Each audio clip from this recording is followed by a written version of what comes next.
Tonight on Thames Sport, Alf Ramsey's most embarrassing moment as we go down the years with Spurs in the FA Cup.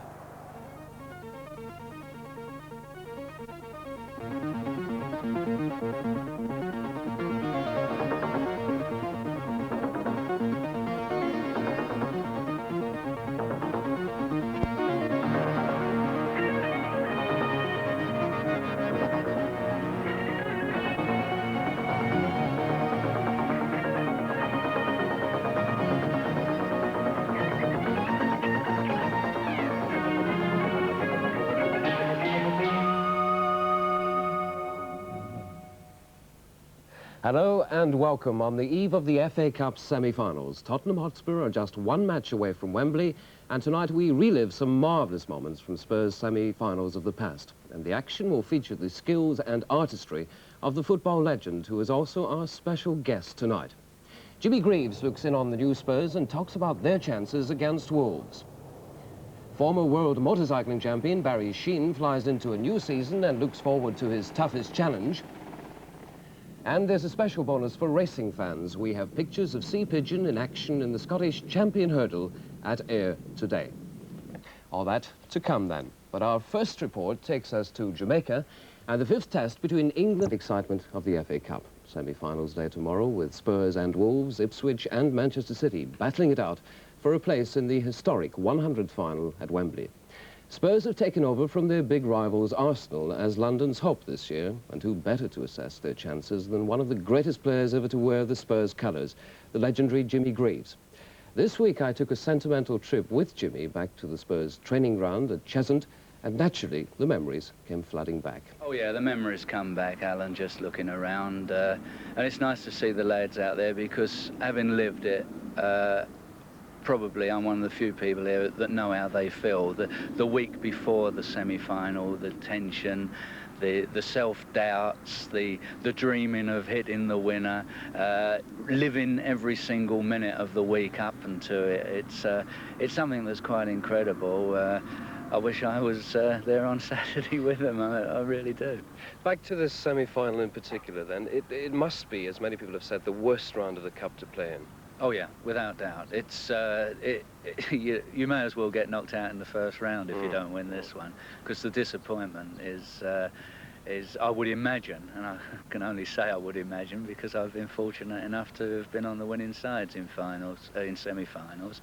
The nerves are shattering. It's bad enough at Wembley on the day, but I think it's a lot worse in the semi-final because when you've got to Wembley, at least you've made it.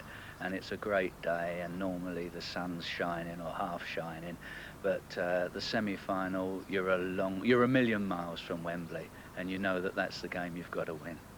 Let's dwell on the strikers then. Has it surprised you how quickly Crooks and Archibald have developed this partnership, and indeed the number of goals they've been able to score? Yes, it has. What was your first impression of them when you saw them in the very first game?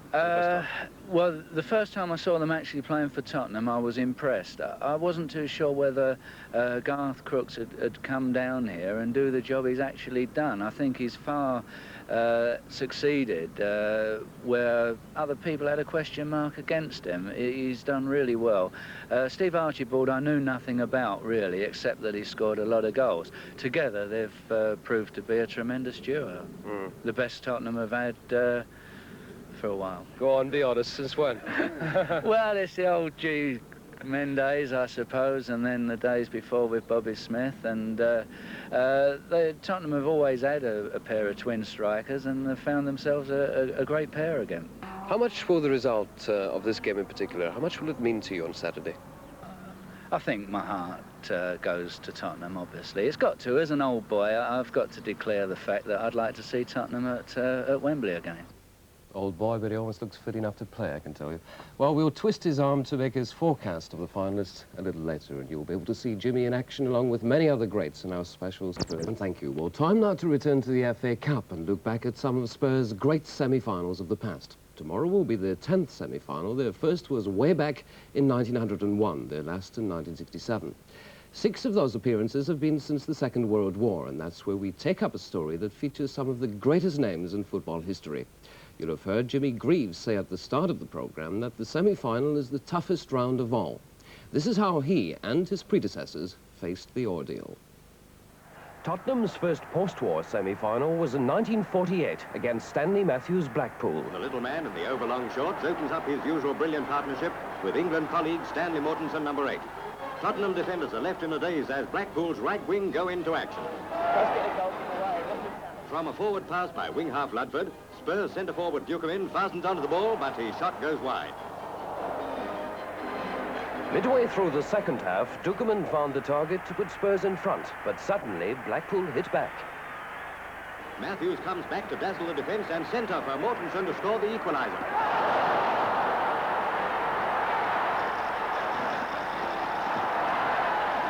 Extra time sees winger Rickett centre for Mortensen to put Blackpool ahead. In best international style, Matthews dribbles through again, and from his pass, Mortensen completes his hat-trick. So, Blackpool and Manchester will make it an all-Lancashire Cup final. So, defeat for Spurs, and it was another 5 years before they reached the semi-final again, to meet Blackpool at Villa Park once more. Back come Blackpool again, and they force a corner this time. As the ball swings in, Perry takes a header, and it's a goal! Now Spurs get a free kick, but it's headed onto the bar, and Fenton is quick to clear out of danger. The score stays at Blackpool 1, Spurs 0 until half-time. But Spurs are soon after the equaliser. Bennett sends in the centre. Dukemin takes a slam, and Spurs and Blackpool are 1-1. Spurs have had most of the second half play, but Stanley Matthews is still their biggest danger, giving a brilliant display that confounds the defence. Out comes Ditchburn to smother Matthews' centre, and Spurs breathe again. Only a few minutes to go, and Blackpool attack, but the ball goes over to Ramsey. But Ramsey fumbles a back pass to Ditchburn. Moody runs in and shoots, and it's in the net. In the last 15 seconds of the match, Blackpool have made the score 2-1, and on they go to the final at Wembley. Alf Ramsey's mistake was a disaster for Spurs, but was soon forgotten by the British footballing public when Stanley Matthews went on to win the Cup Winners' Medal he so desperately wanted. 3 years later, Spurs were back at Villa Park to meet Manchester City. But once again, the final hurdle before Wembley proved too much for them. They've done more shoots, but Bill Lever stops it. Len Dukemin misses his chance. The ball goes to Barnes and on to Bobby Johnston. Now City attack. They're stopped, but are given a free kick. City try a quick bluff. It's past to Roy Clark at outside left. He shoots, but it's over the bar. Manchester City attacking again. From the left wing, the ball is sent to Bobby Johnston, who jumps for it, and it's in. City 1, Spurs 0. In the second half, Spurs swap over right-back Maurice Norman and inside right Johnny Brooks to liven up their forward line. For a moment, it looks a good idea, but Troutman saves brilliantly. Once again, City are making the pace. Spurs' defence are a lot better than their forwards. Otherwise, the City lead would be much bigger than it is. Not much work for Bert Troutman in the City goal, though Spurs do make a despairing last-minute effort. Troutman jumps and pulls the ball down. George Robb has a chance, but loses it. So City keep their 1-0 lead, and Spurs are out of the cup. City went on to win the Cup in a final remembered for the serious injury sustained by goalkeeper Bert Troutman, later diagnosed as a broken neck. As for Spurs, after 3 defeats in 8 years at Villa Park, it was beginning to look as if they'd never win a semi-final there again. But their double side of 1961 changed all that. It was Burnley who pressed most in the opening stages. Brown saved and Spurs breathed again. Now Robson tested Brown. As he caught the ball, there were only inches in it. Burnley players vainly appealed for a goal. Then Spurs attacked, and Smith scored.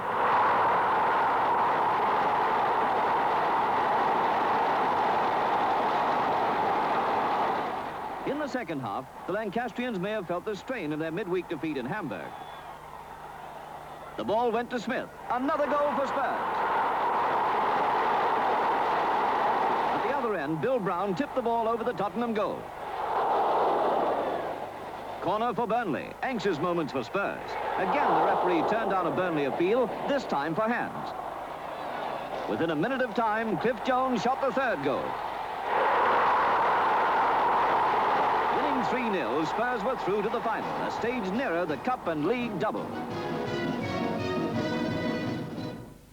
A month later, Spurs completed that Cup and League double when they beat Leicester at Wembley. And though they were to lose their league title the following season, they were already hot favourites to retain the Cup when they met Manchester United in the 1962 semi-final at Hillsborough. Danny Blanchflower beat Morris Setters in the toss, so it was United to kick off and set the great game going. What a match of giants this was to be.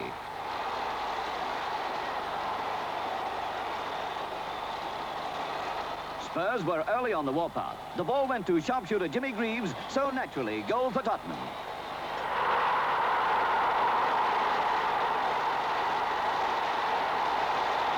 Then Tottenham's inside right, John White, centred cleverly, and a header by Cliff Jones gave Spurs their second goal.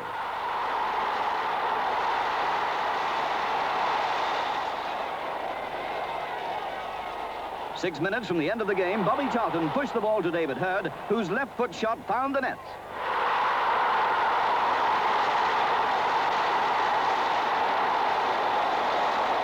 Spurs hit back, making the final score 3-1. Terry Medwin was the scorer. In one of Wembley's greatest finals, Spurs went on to beat Burnley 3-1. But when they next hit the cup trail 5 years later, only Dave Mackay and Jimmy Greaves of the old brigade remained. Nevertheless, the side that met Nottingham Forest in the 1967 semi-final at Hillsborough was as strong on cup-fighting tradition as any of their predecessors. Dave Mackay saves Spurs bacon at the expense of a corner. A good header by Frank Wignall, and Knowles used his knees in an unconventional clearance. At the other end, Greaves tested Peter Grummett. In a Nottingham attack, Barnwell's header went just over. Then came the first goal to Spurs. A brilliant shot by Jimmy Greaves.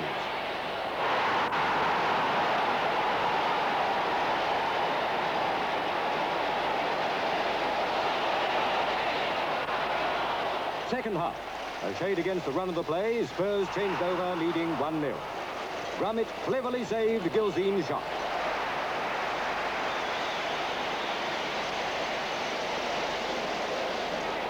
After both Greaves and Gilzean missed an open goal, Frank Saul banged in a sizzler from the edge of the area.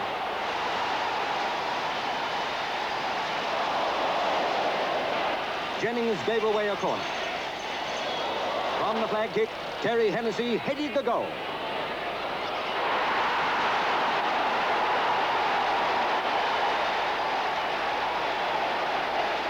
Spurs 2, Forest 1. So at Wembley, it'll be Spurs versus Chelsea. Those were the days, some marvellous memories, and I hope you enjoyed all of that. And that's where our time has run out. There's no Thames Sport next week, as it's Good Friday, but we'll return in 2 weeks. But let us leave the final word tonight with Jimmy Greaves. Who does he think will win tomorrow's FA Cup semi-finals? It's the year of the cockerel, I'm told, by my local Chinese waiter. So I'll go for Tottenham. And then the other one, I think you've got to seriously have a good look at Ipswich and say it's got to be an Ipswich Spurs final.